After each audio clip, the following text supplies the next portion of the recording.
Sine inverse of function की domain क्या थी मेरे पास, -1 to 1, यानी कि जो फंक्शन है, जो भी उसके अंदर फंक्शन है वो क्या होना चाहिए, -1 to 1 के बीच। ठीक है, sine inverse y is defined when y जो होगा वो क्या होना चाहिए, -1 to 1 के बीच, यानी कि जो भी उसके साथ टर्म दी है वो -1 से 1 तक होनी चाहिए। ठीक है, इसका मतलब इसके साथ इस बार क्या टर्म दी है, 3x - 2, तो 3x - 2 जो है वो -1 से 1 तक होना चाहिए। अब यहां से हमने सिंप्लीफाई करके x की वैल्यू निकालनी है। ये आपका आ गया 11th का लीनियर इनइक्वालिटी चैप्टर। ठीक है, अब x की वैल्यू निकालनी हो तो -2 दिया है, मैं तीनों में +2 कर दूंगी, तो मेरे पास आ जाएगा -1 + 2 3x 1 + 2, ये आ जाएगा 1 3x और 3, फिर मैं 3 से डिवाइड कर दूंगी, 1/3 x और 1, तो यानी कि डोमेन ऑफ f आ गई 1/3 से 1 तक। ये आपके पास आंसर आ जाएगा। ठीक है, अब सेकेंड क्वेश्चन आ जाए आपके पास सेम इसी तरह से, fx is sine inverse 2x, तो जो टर्म है वो कहां से कहां तक होनी चाहिए, -1 से 1 तक, जो भी साइन इनवर्स के साथ लिखा होगा बस आपने उसको क्या लिख देना, -1 to 1 तक, उसमें से x की वैल्यू निकाल लेंगे। तो इस बार हम 2 से डिवाइड कर देंगे, तो डोमेन ऑफ f क्या आ जाएगी, -1/2 से 1/2। ठीक है, नेक्स्ट है -x²। ठीक है, थर्ड क्वेश्चन है fx is equal to sine inverse -x²। ठीक है, तो -x² क्या हो जाएगा, -x² हो जाएगा हमारा -1 से 1 तक। ठीक है, पहले मैं माइनस कट करूंगी, तो इनइक्वालिटी का रूल क्या कहता था, जब आप नेगेटिव टर्म से मल्टीप्लाई या डिवाइड करते हो तो इनइक्वालिटी के साइन चेंज हो जाएंगे। तो अब मैं इसे -1 से मल्टीप्लाई करूंगी तो ये 1 हो जाएगा और ये साइन चेंज हो जाएंगे। ठीक है, लेस देन ग्रेटर देन में हो जाएगा। तो अगर मैं इसको फिर रूट डाल दूं तो रूट में तो साइन चेंज नहीं हो गए। ठीक है, अब इधर पहले मैं ये ले लेती हूँ, सपोज करो ये आ गया -1 से 1 तक। ठीक है, ये हमारे पास आ गया यहाँ से। अब स्क्वायर हमेशा क्या होता है, पॉजिटिव, तो 0 तो यहाँ से कट ही जाएगा, और सॉरी नेगेटिव वाली टर्म्स कट जाएंगी क्योंकि स्क्वायर कांट भी नेगेटिव, तो x² कहां से कहां तक हो जाएगा, 0 से 1 तक। ठीक है, तो अब इसको हम लिखते हैं मॉड x, जब अब मैं इसको छोड़ दूंगी तो x², अब ऐसे कर लीजिए x² इज लेस देन और इक्वल टू 1, जब मैं स्क्वायर रूट करती हूँ बोथ साइड तो यहाँ मॉड आ जाता है। ठीक है, यहाँ क्या आ जाता है, मॉड्यूलस, जब भी हम स्क्वायर करेंगे तो यहाँ क्या आ जाएगा, मॉड्यूलस, और लेस देन के लिए क्या होता है, माइनस से प्लस तक। आपने ये 2 रूल याद रखने हैं, x इज लेस देन और इक्वल टू a हो तो -a से a के बीच में रहता है। ठीक है, और अगर ग्रेटर हो, ठीक है, तो आपने यही साइन इसका चेंज कर देना, -a से a, ये ले लेना। अब इसका मतलब क्या होता है कि मैं इसको अगर ब्रेक करूं तो -a x से ग्रेटर है और x a से ग्रेटर है, ये चीज बनी ना। अगर ब्रेक कर दूं तो कहने का मतलब हो गया कि x जो है वो -a से कम है और x जो है वो a से ज्यादा है, ये चीज हो गई।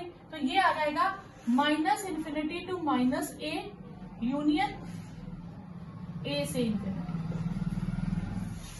ठीक है, a पे क्लोज आ जाएगा, या आप इसको ऐसे कर लीजिए, ये -a है, -∞ टू इंफिनिटी -a और ये a है। तो अब इसमें हम क्या, -1 से 1 के बीच, sine inverse x plus sine inverse y plus sine inverse z, मुझे कितना दिया है, 3π/2।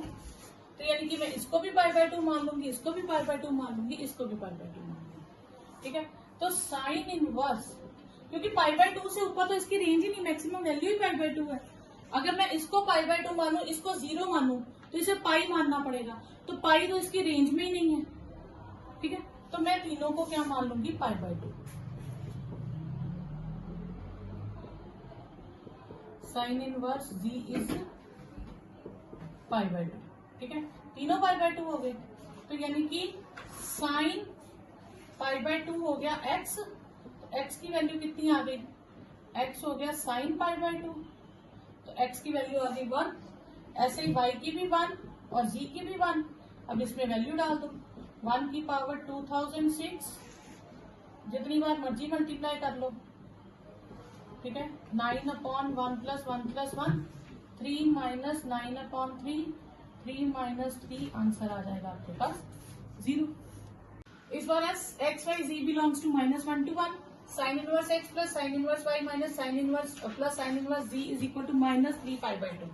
तो साइन इनवर्स एक्स का हो जाएगा हमारे पास minus pi by 2, sine inverse Y minus pi by 2 और sine inverse z minus pi by 2। तो ये उधर जाके एक्स हो जाएगा sine inverse minus pi by 2, तो x is minus sine pi by 2, और साइन पाई बाय 2 कितना होता है 1, तो ये हो जाएगा -1। इसी तरह y भी -1 आएगा और z भी -1। मुझे ढूंढनी value x square y square और z की, -1 स्क्वायर -1 स्क्वायर इंटू -1, ये आ जाएगा आपके पास -1। क्वेश्चन है x Y ji belongs to -1 to 1 और साथ में है sine inverse x plus sine inverse Y plus sine inverse ji is -3 by 2 और हमें वैल्यू फाइंड करनी है एक्स स्क्वायर वाई स्क्वायर और जी की। साइन इनवर्स एक्स है -पाई बाय 2, ये इनवर्स उधर जाके हो जाएगा साइन -पाई बाय 2, माइनस बाहर आ जाएगा sign pi by 2, sign pi by 2 होता है 1, तो एक्स की वैल्यू आ गई -1। सिमिलरली वाई और जी आ जाएगा, हमें वैल्यू ढूंढनी थी एक्स स्क्वायर वाई स्क्वायर और जी की, एक्स की वैल्यू डाल दी, वाई की और जी की वैल्यू डाल दी, answer is 1। Okay, domain of cos inverse 2x -1। अब फिर से इसकी वैल्यू क्या आनी चाहिए, -1 से 1 के बीच। ठीक है, तो आंसर इज हमारे पास हो जाएगा ये -1 से 1 के बीच आ जाएगी। अब x की वैल्यू निकालनी है, तीनों में 1 ऐड कर देंगे, तो ये 0 ट्वाइस x और 2, तो 2 से डिवाइड कर देंगे, तो फिर डोमेन ऑफ f आ गई आपके पास 0 से 2। ठीक है, नेक्स्ट है आपके पास सपोज इसी में क्वेश्चन आ जाता है,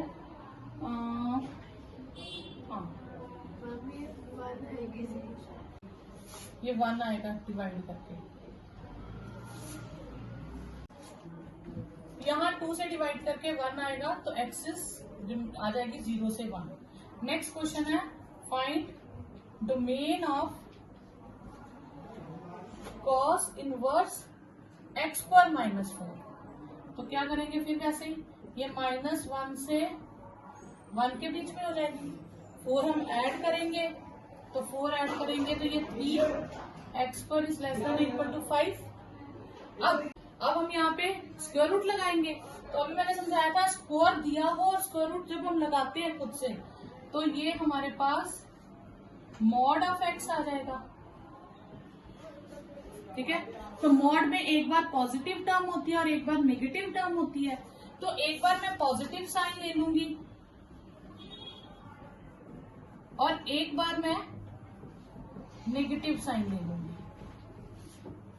ठीक है, इसे नेगेटिव हटाने के लिए ये हमारे पास साइन इनइक्वालिटी के चेंज हो जाएंगे। ठीक है, तो मेरे पास 2 आ गई, डोमेन में 2 सेट्स आ गए, डोमेन ऑफ एफ में आ गया, एक आ गया -√5 से -√3 तक, यूनियन √3 से √5 तक, ये आ जाएगा।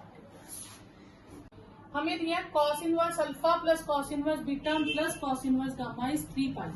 तो इसका मतलब है कॉस इनवर्स अल्फा भी पाई हो गया, कॉस इनवर्स बीटा वो भी पाई, और कॉस इनवर्स गामा वो भी पाई हो गया। तो अल्फा हो गया कॉस पाई, तो कॉस पाई होता है -1, इसी तरह बीटा भी -1 और गामा भी -1।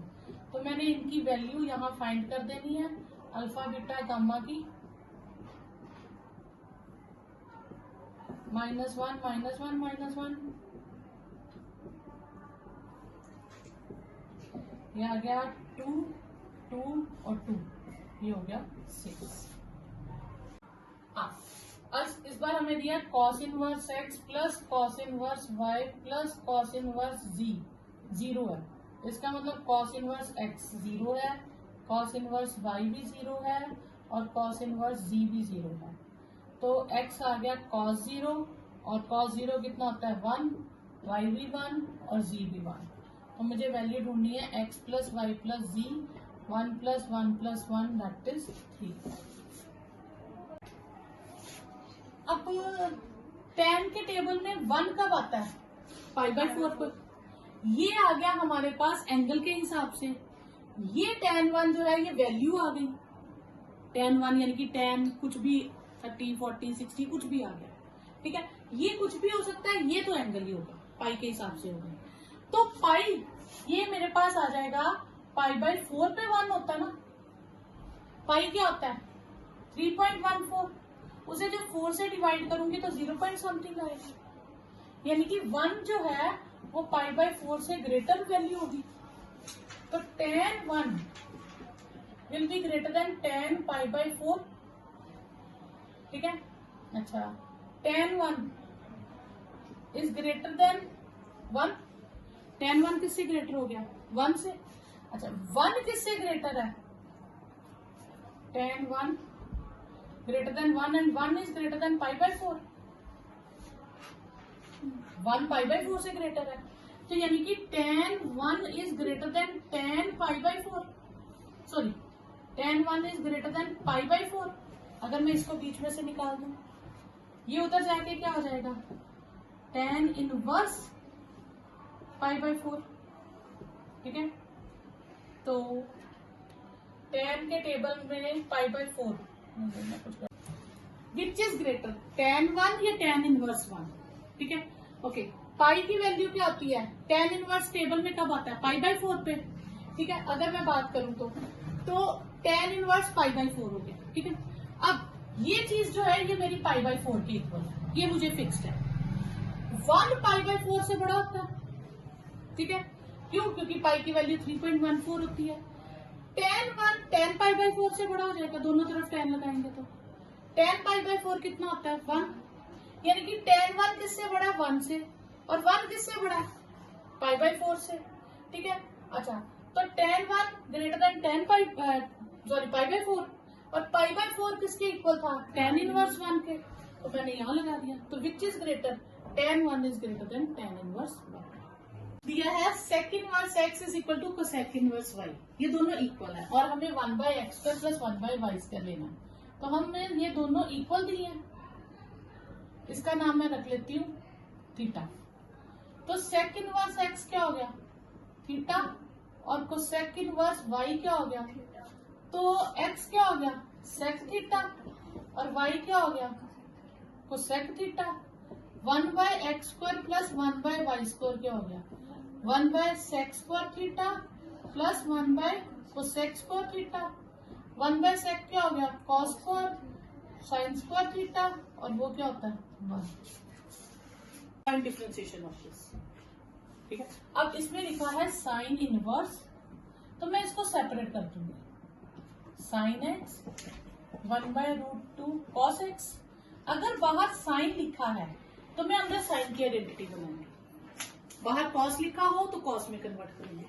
ये साइन x है, इसे मैं लिख सकती हूँ cos π/4, और ये cos x और 1/√2 को sin π/4, तो sine inverse sine x plus π/4, sine inverse sine cut गया, x प्लस π/4 आपके पास आ गया। अब हमें सिंप्लीफाई करना है, cos inverse 3x plus 4√1 minus x² upon 5। इसे हम क्या करेंगे, टर्म्स को सेपरेट कर लेंगे, 3/5 x 4/5√1 माइनस x², ये बना दी। अब यहाँ बाहर क्या लिखा है cos, तो अंदर मैं cos की आइडेंटिटी बनाऊंगी, तो मैं इनको cos लेट कर लूंगी, ठीक है। तो 3/5 का नाम रख लूंगी मैं cos A, और x किसका नाम रख लूंगी cos B, ठीक है। अच्छा, अब आप चेक करो, ठीक है। यहाँ पे cos A है, यानी कि ये A perpendicular, sorry base upon hypotenuse, और ये परपेंडिकुलर हो गया। और अगर मैं इसमें करूं, ये B एंगल है, बेस अपॉन हाइपोटेन्यूज और ये √1 माइनस एक्स पर है। ठीक है, ये हो गया ना बेस अपॉन हाइपोटेन्यूज। ओके, ये है कॉस ए और ये है कॉस बी। ये देखो 4/5 क्या बनता है, साइन ए, और √x² -1 क्या बनता है, साइन बी। तो आपके पास आ गया cos inverse cos A cos B plus sine A sine B. तो ये किसकी आइडेंटिटी होगी, cos A minus B, cos cos cut गया, ए माइनस बी, ए को लिखेंगे cos inverse 3/5 minus cos inverse X. ये आपके पास आंसर है।